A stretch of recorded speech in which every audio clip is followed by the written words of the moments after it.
halfway through a person's life, once they begin to transition into the second half of their life, it is imperative that they begin to prepare for the transition out of this world and into the next. As a direct consequence of the sin of Adam, we are all mortal. We're not going to be here forever. And people today try to fight that. They're fascinated with life extension therapies, manipulate the cells, Yamanaka factors, reversing aging, biohacking themselves to more immortality. I hate to be the purveyor of bad news. There's no escaping death. We will all be forced to drink that bitter potion sooner or later. And our state at that time, at the time of our crossover into the next world, that will determine our standing in the next world. And that's why our sages advise us that when a person reaches the halfway point in their life, that's when it's time to start preparing. If you prepare too young, it could be counterproductive. It could be debilitating. It could be paralyzing. It could launch a person into depression. It could immobilize them. It could frighten them too much. But once a person has already reached the midpoint of their life, they're already past halfway, that's the time, our sages tell us, to start. Now, of course, we don't know when that is. We don't know exactly when it's halfway. We don't know when we're going to die. We don't know if we'll make it to the end of the decade or the year or the month or the week or the day or the hour. Every breath of life is a gift that we have to thank the Almighty for. It's not a given. Every second of life we must cherish. Every moment of life is an opportunity to grow, to advance, to develop, to ascend. So we don't know when halfway is.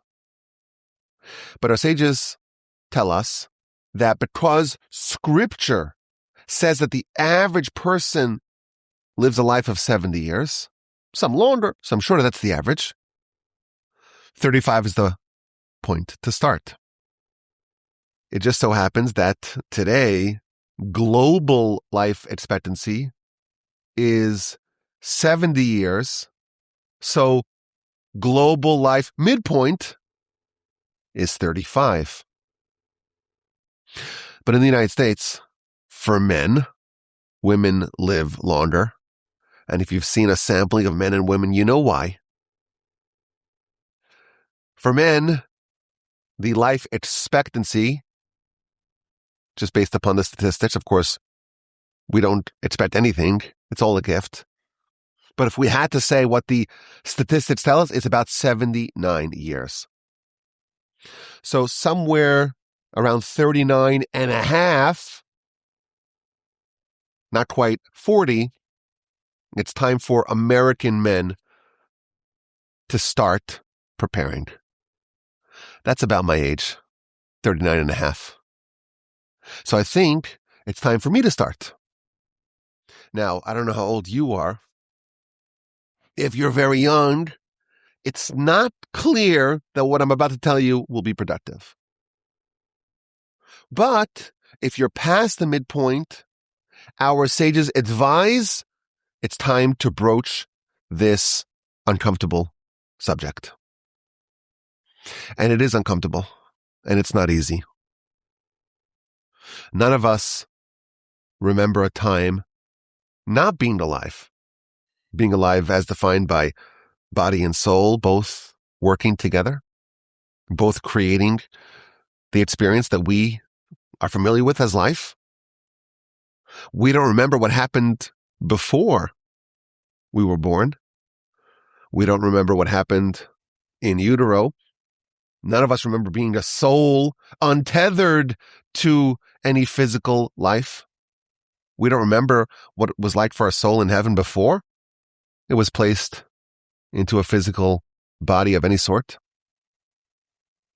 And we don't know what's going to happen afterwards. We are, of course, familiar with the phenomenon that people die. Happens every day. Happens every hour. But what happens to that person? What are they going through? For us, it's a mystery. And it could be kind of frightening. You think about being placed in a grave, and they're covering you with dirt, with earth. I know someone who's terrified. I won't be able to breathe. It's claustrophobic. Someone very close to me always talks about how he's worried that there's going to be like a rock right in his back, and it'll be very uncomfortable. And there's no way to jigger it, to dislodge it. But it's lonely. You think about being buried. Everyone else moves on with their life. And what's happening with you? Will anyone remember you? What's going to be with your family? What's going to be with your friends? Who's going to get kicked off the island? It could be quite frightening. Quite debilitatingly frightening. So maybe for young people, it's not a good thing to think about.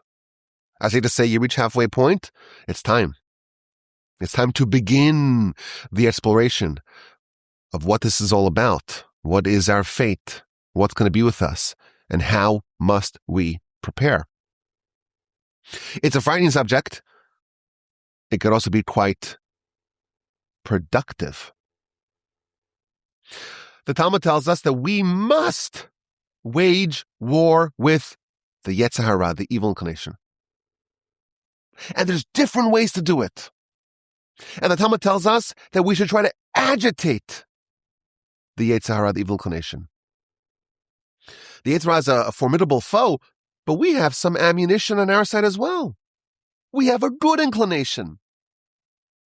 And if I pit my good inclination against my bad inclination, maybe I could win. So I should always be struggling, be wrestling, be agitating with my good inclination against my bad inclination. And if you win, says the Talmud, that's amazing. But if you didn't win, you must try a different tactic. Ya'asok b'Torah, study Torah. That too is a very powerful foil for the evil inclination. And if that works, if you defeat the Yetzer Hara with that tactic, phenomenal. If not, you got to up the ante. Yikra Kriya Shema, recite the Shema. That's the next level of escalation. And if that works, and you defeat the Yetzer Hara with that tactic, mutav, good. V'im lav, but if that doesn't work, you got to go nuclear.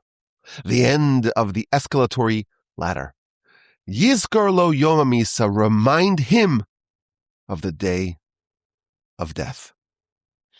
Your enemy has a vulnerability that you can exploit.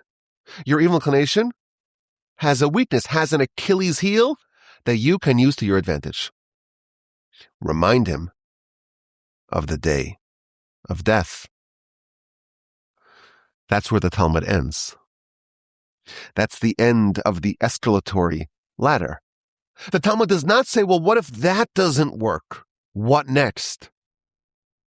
That is guaranteed to work.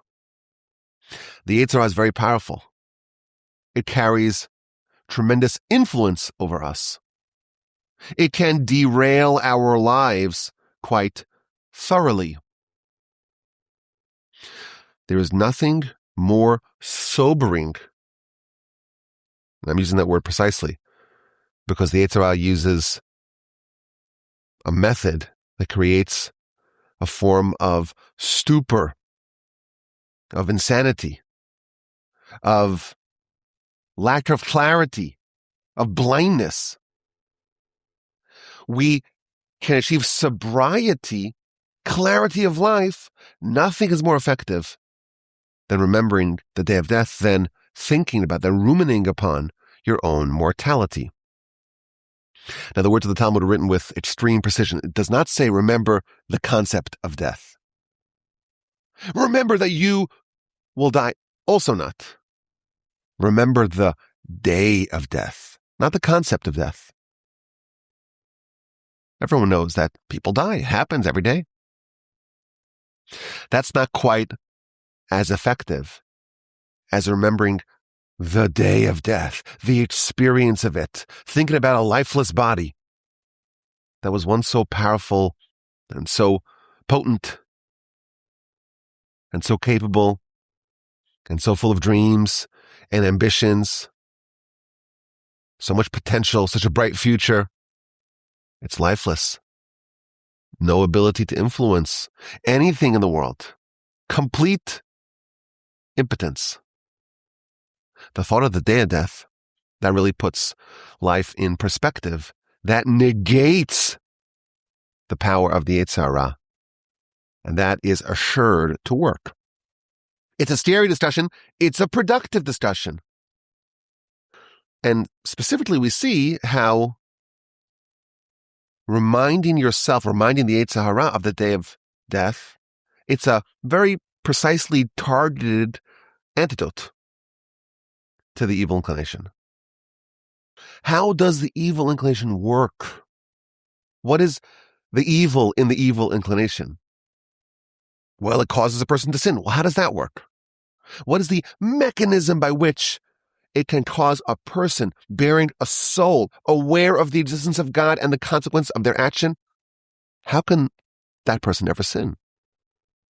The only way that a person can be persuaded to sin, it's only if they can be caused to forget their own death. That's the only way a person could sin, if it's not front and center. A sin, by definition, is favoring the body over the soul, favoring the temporary life over the permanent life. When a person realizes that their temporary life, the life of their body, it's temporary, and the permanent life, the life of the soul, is permanent, no one in their right mind would favor the temporary over the permanent. And that's what the Talmud tells us, that the only way a person can sin is if they have a fleeting spirit of insanity. A person only sins if nichnas bo ruach shtus, only if a temporary insanity takes over. A sin is temporary insanity because it's the favoring of the physical over the spiritual, of the temporary over the permanent, of the body over the soul. And you would only do that if you forget about your own mortality.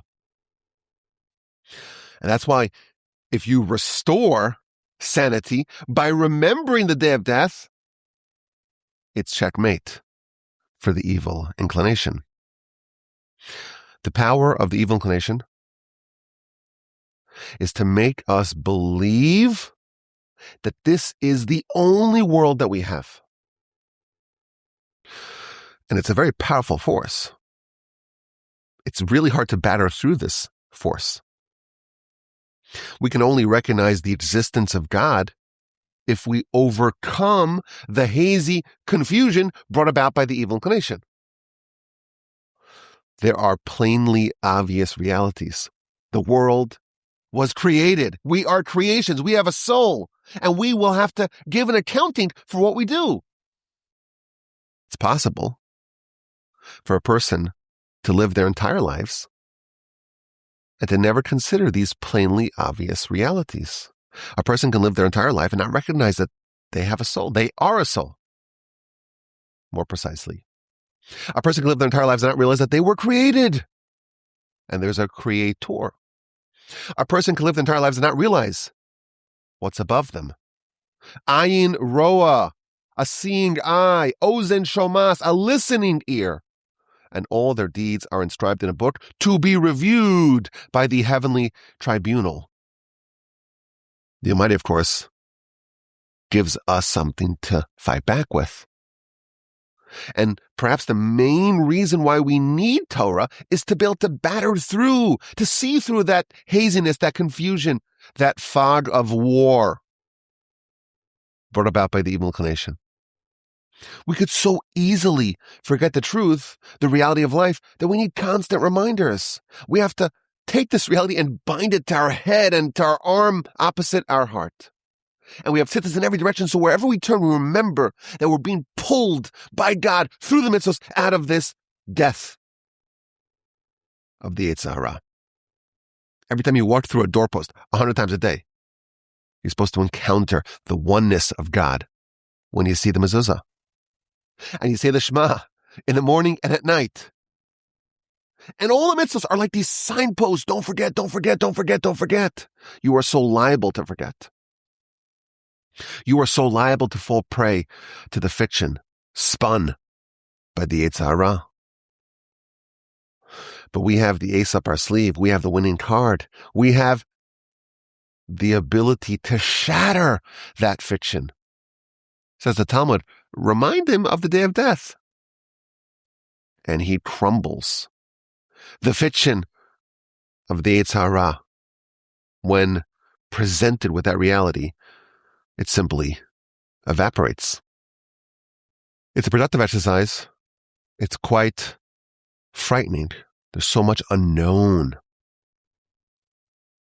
The Talmud gives a list of 7 things that are unknown, that are covered, that are concealed. Number 1 on that list is Yom HaMisa. When is the day of death? You don't know when it is. It could be today.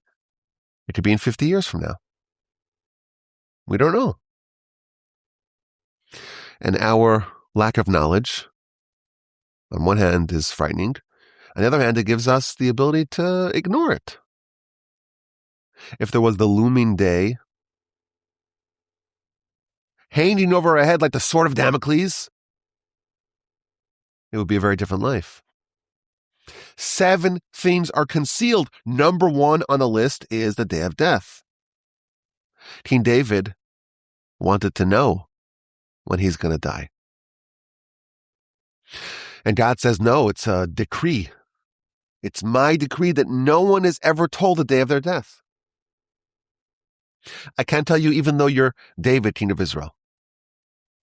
But David persisted. Tell me at least the day of the week that I'm going to perish. So God relented. You're going to die on a Shabbos. David was not happy. Let me at least die on Sunday. No, that's not an option, because Sunday is already the reign of Solomon. It's not your reign. You cannot infringe, encroach, impinge upon the reign of Solomon, your son. Okay, let me perish on a Friday.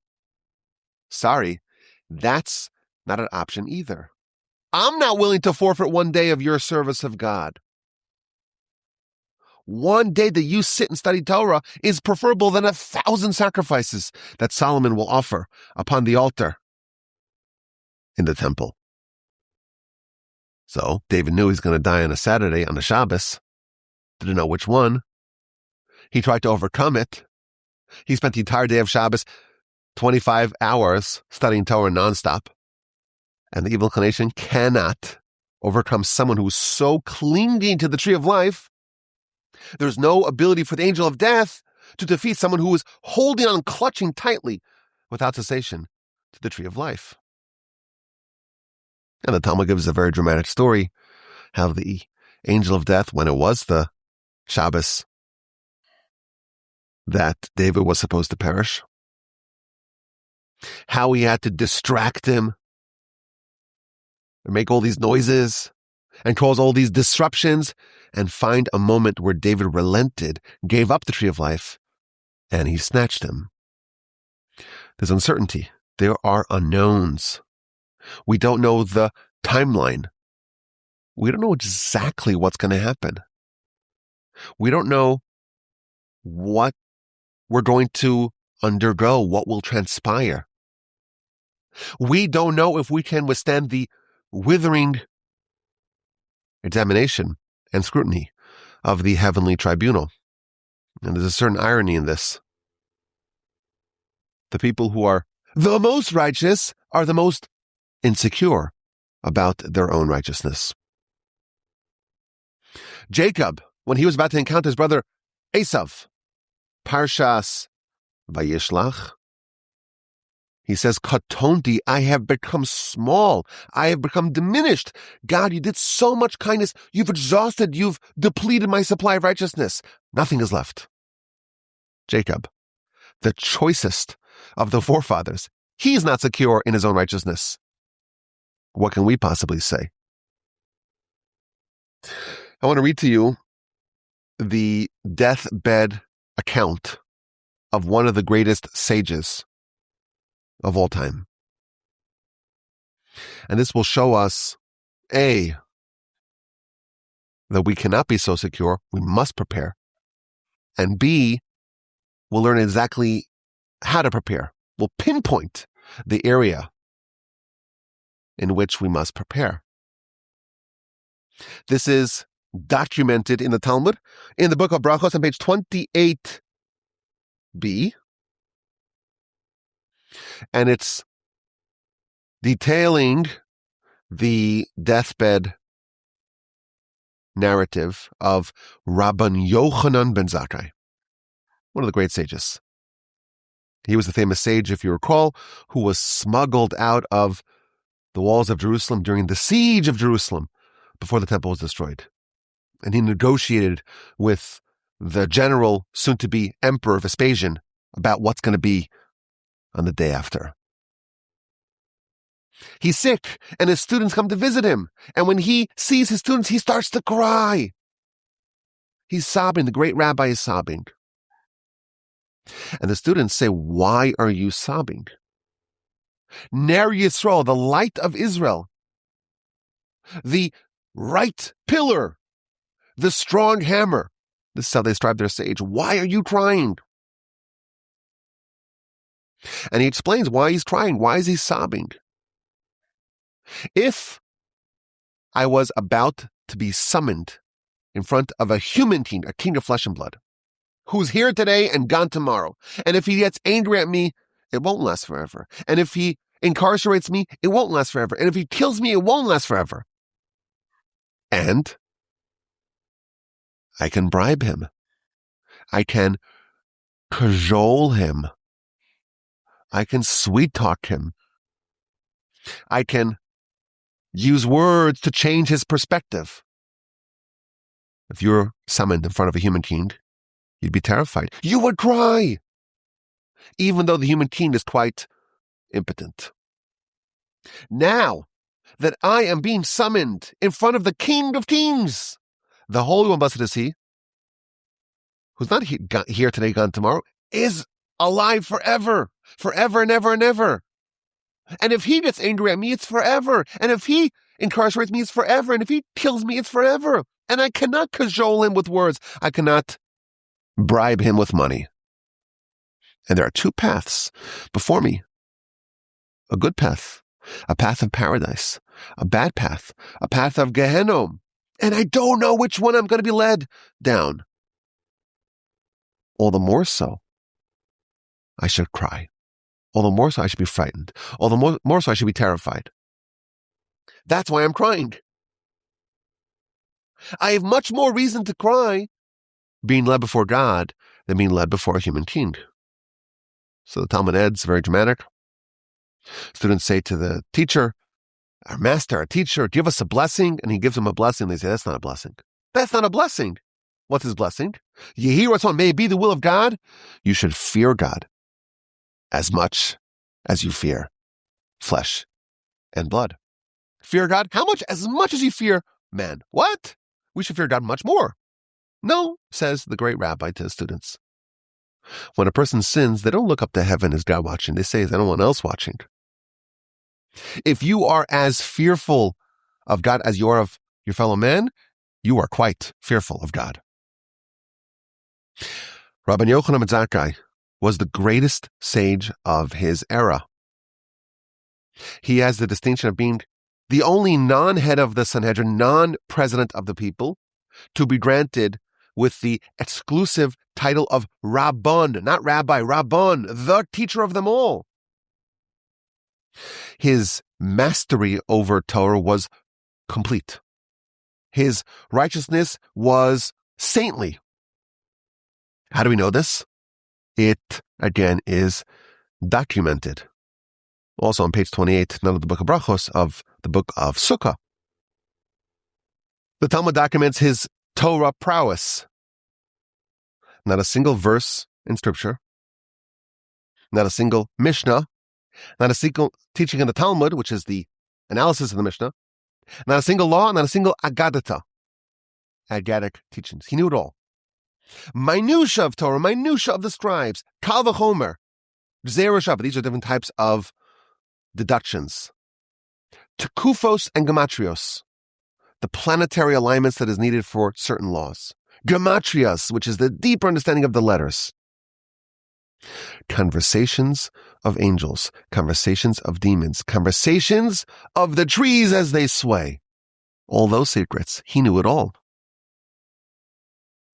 The parables of the launderers, the parables of the foxes, the great matters and the small matters. The great matters, the secrets of the chariot, of the heavenly system, as described in Ezekiel chapter 1. And the small matters, all the different debates in the Talmud. He knew it all. There was nothing he didn't know. Literally everything he knew. That's his Torah prowess. And his righteousness, his kindness, his piety was unparalleled. In that same page, the Talmud documents his character. Miyamav, his entire life, he did not have any non-Torah generic conversation. There was never any idle chit-chat. And he never traveled 4 cubits without bearing the tefillin and without studying Torah. And no man ever got to the academy before he did. He was the first in. And no one ever left before he left. And you would think, okay, well, that's pretty easy. Make yourself a nice little pillow and a comfy couch, and you could just sleep there, and then you'll be the first one in, the last one out. You'll never leave. Talmud continues, he never slept in the academy. Not a permanent sleep, like a deep REM sleep, and not even a little nap. He had total immersion in Torah, but never thought about words in Torah in unclean places. Despite being the greatest sage of his time, he never allowed someone to give him honor. He would open the doors for his students. And all of his Torah he attributed to his teachers. And he never said it's time to leave the academy, besides for twice a year, day before Pesach, day before Yom Kippur. The total prowess of Torah, total righteousness, an angel. And what does he say? I don't know where I'm going. I'm about to die, about to cross over to the next world. There are 2 paths. The path of paradise, the path of Gehenna, and I don't know which one I'm going to be led down. If he's terrified, what can we possibly say? How can we possibly not be terrified? But in his description, we also find the most important point. It's a very subtle point. Why are you crying? They tell him. They ask him. They question him. And he says, well, if I was being brought in front of a human king, a king of flesh and blood, who's here today, gone tomorrow, if he gets angry at me, his wrath is temporary. If he incarcerates me, the incarceration is temporary. If he kills me, the death is not permanent. And I can cajole him and I can bribe him. Nevertheless, I would still cry. Now I am being brought in front of the King of Kings, the Holy Blessed is He, who exists forever. And if he gets angry at me, it is permanent. And if he incarcerates me, it is permanent. And if he kills me, it is permanent. And I cannot sweet talk my way out. And bribes don't work. all the more so. Certainly, I should cry. Rabbi Yochanan Zakkai defines for us two different types of death. A human king can kill us willy-nilly. We don't have kings today. Most kings today are just ceremonial. But in antiquity, there was something called unbridled, unchecked, unlimited power. A king could kill whoever he wants. That's one type of death. And that's not as scary as the death that God can impose. Physical death born by a king is not permanent death. If a human king kills me, it's not permanent. The human cannot affect a certain part of a person. A human can kill another human, but that can only affect the body. There's no way for the human king or otherwise to touch the soul. God, on the other hand, if he kills me, if he kills the soul, that is permanent. So there are two types of death. There's the physical death, death of the body, and then there's spiritual death, death of the soul. And one of them we learn is temporary, the other is permanent. We discover there is a way to undergo physical death, but it's temporary. There's still life. You're not really dead. There's a way to undergo physical death and to endure and to have continuity. The foundation of our faith is that we are a hybrid of physical and spiritual, of body and soul. What does death affect? Well, we know the body stops working. No pulse, no brain activity. They can't move.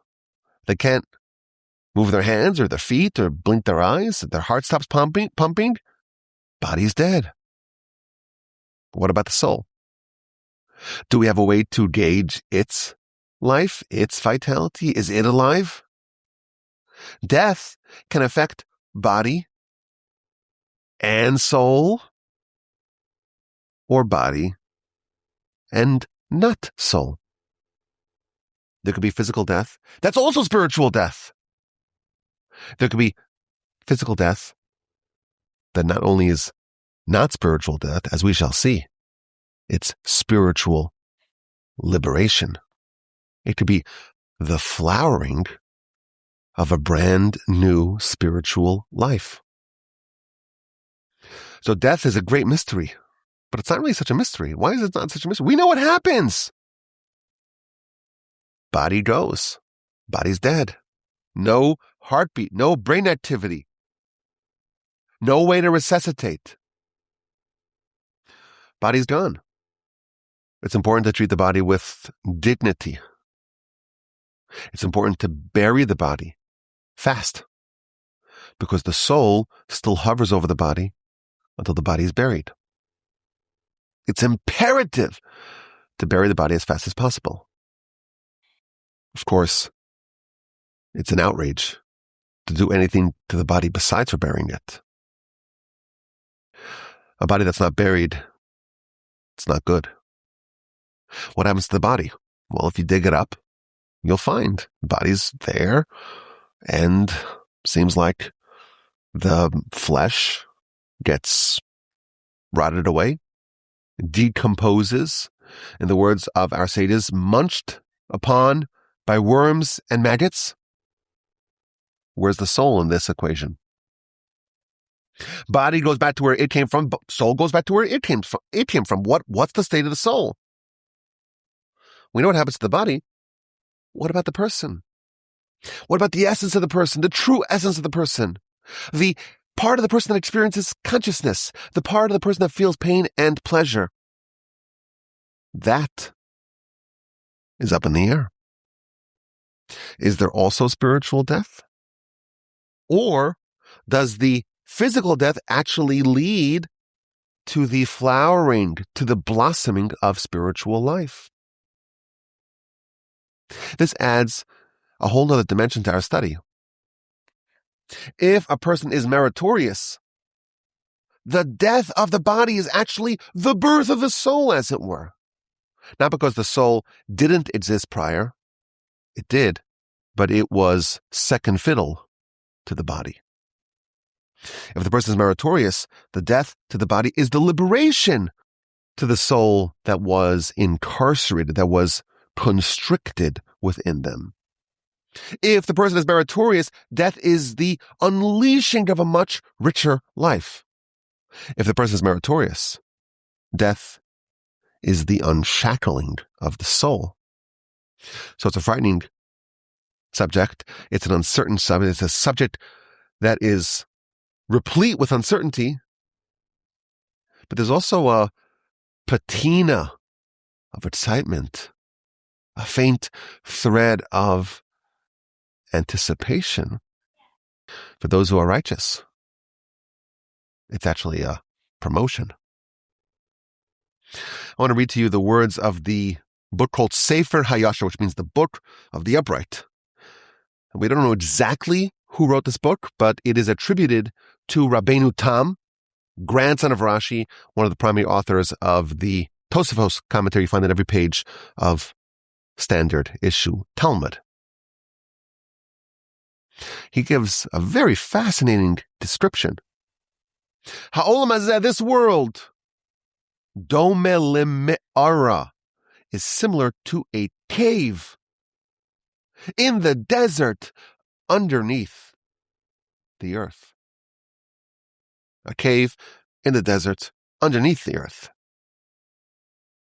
And someone who dwells in this cave, they think, this is all that there is. There is no world aside from this world, the world in the cave, in the desert, underneath the earth. Someone who never lived anywhere else, that's the entire boundaries of known existence. If you never saw outside of this, you cannot fathom that there's anything else besides for the limitations of your world. But if the person departs from that cave in the desert underneath the earth, he could see vast lands, the heavens, the seas, the constellations, the stars. A much broader world, a much vaster world can be experienced by someone who departs from that cave. So too, a person in this world, this is the only world that we know. We don't remember what happened before we got here. We have no idea what's going to happen after we depart. We think this is the only world that we have. We're in the cave, in the desert, underneath the earth. We have a very, very small perception of existence. The world to come. The world, if we are meritorious, that we can be citizens of that world. That world is infinitely vaster. If we can successfully navigate our way out of this cave in the desert underneath the earth, we could see the splendor and the glory and the greatness and the breadth and the expansiveness of the world to come. That adds a whole other dimension to our discussion. We're preparing. We're not preparing just for the end of one existence. We're preparing, hopefully, for the beginning, for the flowering, for the commencement of a much grander and indeed permanent existence. So when you reach the halfway point of your life, it's time to start preparing. If you're in your 39th year, or more precise, you're 39 and you're in your 40th year, it's the time. Well, what if you're a woman and your life expectancy is like, 83? Okay, 41 and change. It's time. If you're beneath that point, maybe it's not as productive. It's not as helpful to think about this. Because the subject, any way you slice it, it's a scary one. It's frightening. It's frightening for everyone, even for old people who know that They're on the doorstep. They don't have much time left. For everyone, it's frightening. But it's frightening and productive. Frightening, productive, helpful maybe, and a little twinge of maybe excitement, anticipation, curiosity, sure. If you're too young, maybe this is not really where you should be at. But once you reach the midpoint, our sages tell us it's time to prepare. How do you prepare? So there's probably a lot of ways to do it. But I want to share with you, at least for now, what our sages tell us.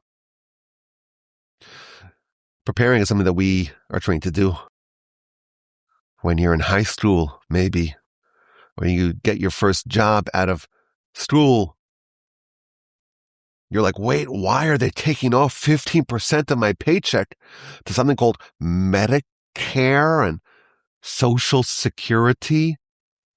And what is this thing that they say, the 401k or the IRA? Oh, you got to prepare. You got to prepare. What's going to be? What's going to be, God forbid, when you can no longer work? What's going to be when you have to retire? And what's going to be? How are you going to pay for it? You got to prepare. We agree with that sentiment. But whereas the financial advisor will say, well, you got to prepare to live to, let's say, 90. You got to make sure you have enough money to live to that age, or maybe even 100. We say, no, you got to prepare for the afterlife as well. How do you prepare? I'll read you a very short teaching in the Talmud. What should a person do and live? Maybe take a baby aspirin every day. GLP-1s. Make sure that you an apple a day. Does that still work? Get your exercise. High intensity interval training. Says the Talmud, you want to live? Die. You want to live? Die. What? What does that mean? Death is a process of separation. Separation of body and soul. Separation of physical and spiritual. There are two ways that the physical and spiritual can be separated. It could be something that happens exclusively at death. Or you can live a life where you are constantly separating the physical and the spiritual and not allowing your spiritual to get enmeshed and ensnared and entangled with the physical. You want to live. Live by the definition of the soul. Live for eternity. Live in the afterlife. Get out of this cave in the desert underneath the earth and experience that rich and permanent world. That vastly richer world. You want to do it? Okay. Don't allow death to be the only time that the physical and spiritual get disentangled, get separated, get severed. If you live a life by saying, I'm going to make sure that my spiritual essence, my soul, my focus, my consciousness is not enmeshed, ensnared, entrapped, entangled with the physical. I'm living a life today where I'm focused on the spiritual. And I'm always remembering the fact that my true existence is my soul. And my true reality is the soul. And I know I have the evil inclination telling me otherwise. Don't think about your death. That doesn't matter. Or better yet, that shouldn't even be part of the conversation. If I'm able to quiet that voice and see with clarity to live a life focused on the spiritual, make sure every action is an action that is carefully weighed. Every decision is carefully weighed. Like we mentioned earlier, know what's above you. That's what the Talmud Mishnah says. You'll never sin if you know this. You'll never sin if you realize that there's a seeing eye, a hearing, a listening ear, and all your deeds are inscribed in a book. You live life like that. You are dying, meaning separating the physical and spiritual, and ensuring that the spiritual is unaffected, is undamaged by its excursion in this world. That is the key. That when you die, it's only the physical death, and it is the flowering of the spiritual life. The Yetzer Hara wants us to think that we're here to enjoy. We're here to live a good life, to make it in life. What does it mean to make it in life? Have a good time. Well, okay, that's what, 50, 70, 80, 79, 83, 100 years? The key, says the Talmud, you want to live for eternity? Die a little bit while you are alive. Make sure that separation of the body and soul is a constant exercise in your life. And the purity of the soul is unaffected by its marriage to the body. You do that, you are on your way to a very good place. When you pass, it's not the first time you passed. When you die, it's not the first time you've died. When the soul is all that you have, it's not the first time the soul is given an audience in your life. It's pretty weighty stuff. It's a grave subject. No pun intended, maybe a little pun intended. It's a weighty, heavy subject. It's a scary subject. It's not for everyone. If this is going to launch you into depression, well, it's too late now. I mean, you should have checked out a long time ago. But it's very productive, and it's imperative. And maybe it's the most productive thing to think about, because after all, the Talmud tells us, nothing is as effective at thwarting, at foiling, at stopping the onslaught of the evil inclination as remembering the day of death and preparing for the day after. May we all be so fortunate as to live a life guided by these values. Our life, it's a preparation. In the words of the Talmud, death, it's like going through a corridor to the ballroom. Death in this world is birth in the next. May we all be so fortunate as to succeed in our most important life mission. And who knows, maybe we will be included amongst that rarefied group that lived the sort of life that made them worthy of the eternal life. Maybe we'll do another session on this subject. There's a lot more to say about how to prepare. But I guess today we learned that when you reach the midpoint, it's time to start thinking about this, broaching this uncomfortable and uneasy subject. Let me know if you want to hear more. Do you want to hear more? RabbiWolbe@gmail.com.